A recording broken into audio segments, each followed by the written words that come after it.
What do you think is the number one reason why women are unhappy with their lives? More importantly, relationships. Why do I think women are unhappy with their lives? More importantly, relationships. Probably I would say lack of communication, but in the sense of either being comfortable talking about their feelings and wants and needs and knowing they'll get like a legit response back, or not getting what they need from somebody else in a relationship, no matter how they communicate with them. I don't know how to phrase that. Obviously. I know. I don't know how to phrase that. Well, you said there's so many stop. There's so many different things that it could be, but I don't know how to phrase it.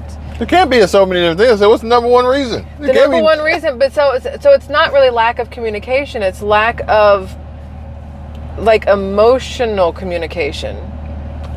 See, I know what the hell I'm talking about, and women will know exactly what I'm talking about, but I don't know how to explain it to you, man. Do you think it matters who the woman is? Right now, this is going to be the part of the video where a lot of people click out. Do I think it matters who the woman is? Do you think it matters if it's a black woman? Oh, yes. No, I fully believe that there is a difference between how certain ethnicities communicate in relationships, and a lot of that is based off of either how they were brought up, how they saw communication in relationships, what kind of relationships they saw. And I feel like there's a difference between different ethnicities, whether it's white, black, Asian, Indian, Hispanic, it doesn't really matter. I think there's a difference between women and men in the ethnic sense of the word. Do you think that there are some out there that no matter what can never be happy? They just want to start shit? Yes. No matter what? I think that there are people out there who will always feel like they are the victim of something because they want to be the victim of something. Does that make sense to you? Like if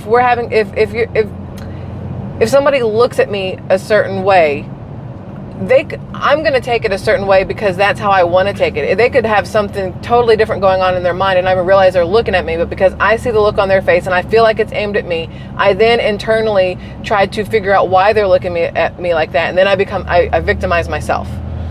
That makes sense. Right. But yeah, but then, you understand that and maybe apply logic to the situation. But maybe sometimes I don't. But then sometimes things are done intentionally. Right? Yeah.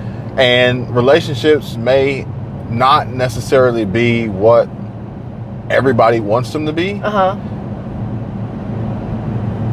Whereas in certain situations, these relationships can be open. Now, granted, this is an old story, but I came across it yesterday. Okay. For the first time. I didn't even know about it. Okay. Where a black woman, Ayesha Curry, was reportedly forcing Steph Curry into this open relationship. Is that real, or is that just something that was in the media for shits and giggles? That's a good question.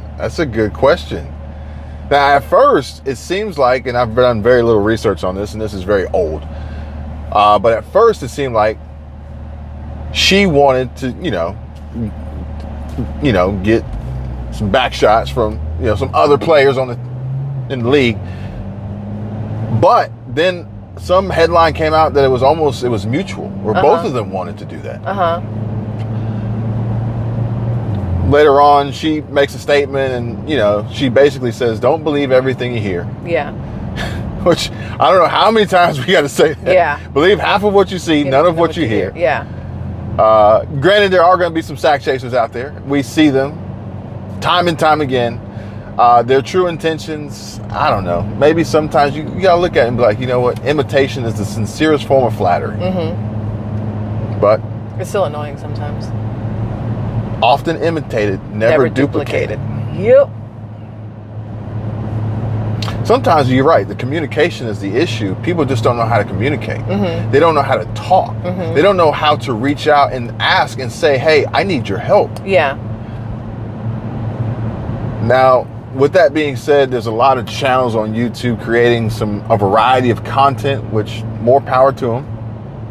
New channels being created, audiences trying to be split up and manipulated and shaped, in alignment with the algorithm and how it works, if you understand how it works.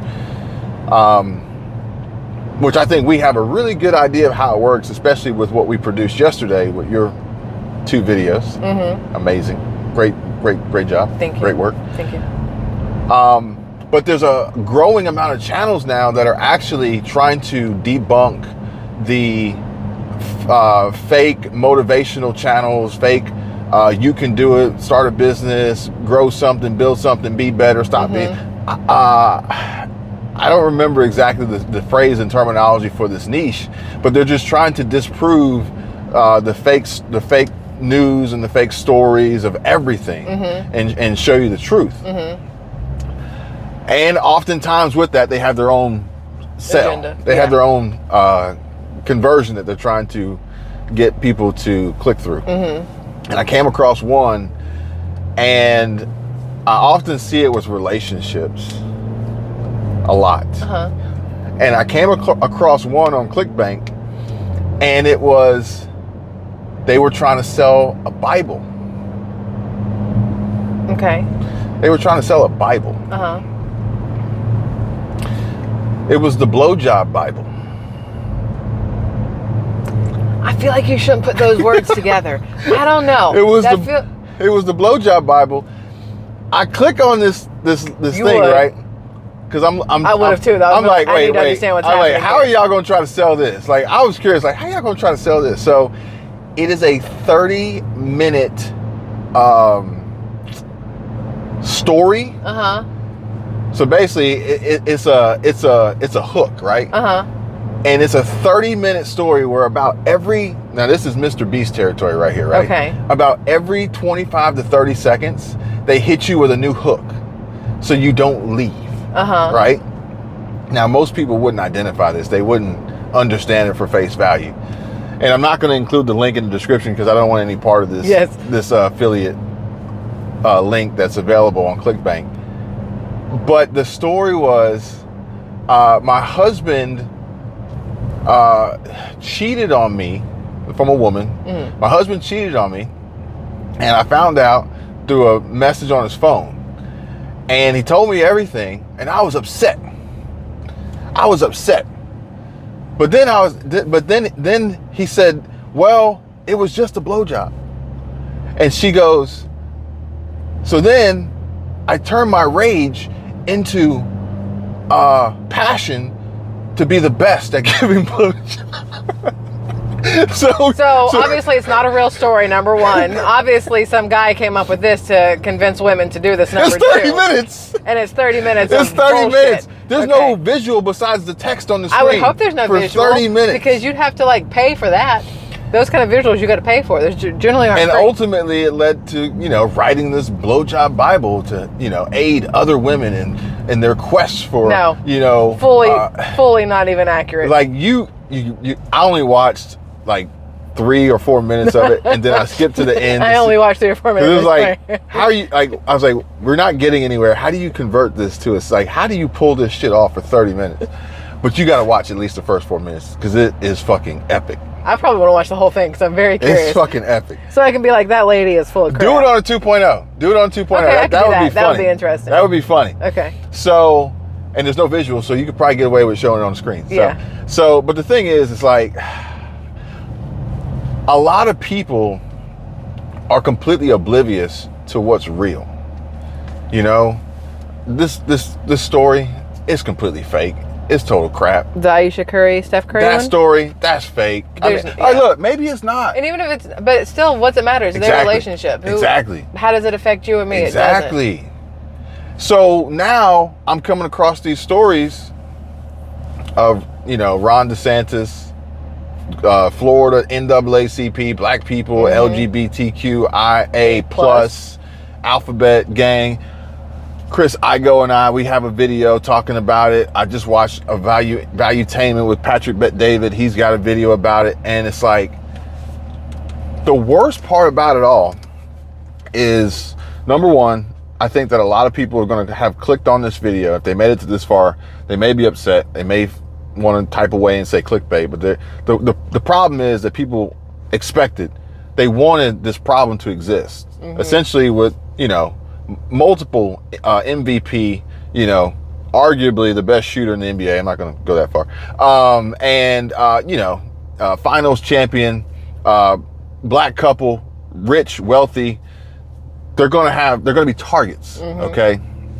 But essentially what it boils down to is like, well, why would anyone ever target someone who isn't essentially like doing well, you know? So then I got to think, why all of a sudden is Ron DeSantis in Florida being targeted right now? Well, but then blacks and the Alphabet Gang, the Rainbow Mafia, right now, only in Florida. Only in Florida. Only in Florida. Huh. Yeah. Huh. But the answer to that question really doesn't even matter. The problem is the perception of the general population who is absorbing this information and accepting these lies to be truths. Truths. And then look at me. Look at me, I have moves. And then repeating it, spouting it off. Like, look, folks, if you're still watching, when I brought you the clip from the NAACP, go back and watch that video. Look at my face. Look at my face. Look at the clip. I would, but I can't see you. Look at the clip where I said, check out the post from Twitter where it was shared, where I circled on the screen that this particular account was just blacklisted by Twitter. I understand that tone and sarcasm and certain emotions do not convey over video on YouTube. And even if I explicitly state it, here comes the sarcasm. it may not be received because you've already painted this picture in your mind based on a title and thumbnail.